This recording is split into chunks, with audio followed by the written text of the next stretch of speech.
आता पाहूया टॉप 9 महत्त्वाच्या बातम्या।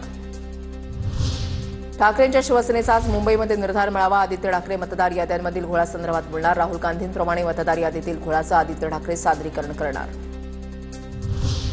कर्जमाफी होईपर्यंत आंदोलन मागे घेणार नाही। बच्चू कडू आक्रमक। कर्जमाफीचं लेखी आश्वासन मिळेपर्यंत माघार नाही, कडूंची भूमिका।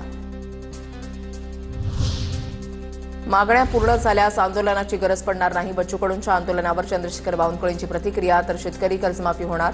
जाहीरनामा हा 5 वर्षांसाठी असतो। भाजप नेते प्रणय फुकेंचं बच्चू कडूंच्या आंदोलनाच्या पार्श्वभूमीवर विधान।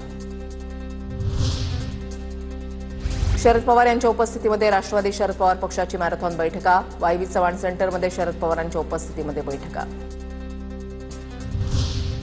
हैदराबाद गॅझेटला स्थगिती देण्याची याचिकेवर आज सुप्रीम कोर्टामध्ये सुनावणी। ओबीसी संघटनांनी दाखल केलेल्या याचिकेवर होणार सुनावणी।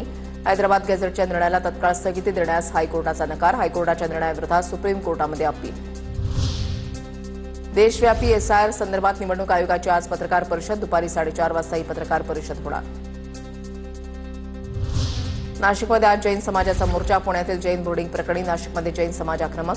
विरोधी पक्षांकडूनही जैन समाजाच्या मोर्चाला पाठिंबा मिळाल्याची माहिती।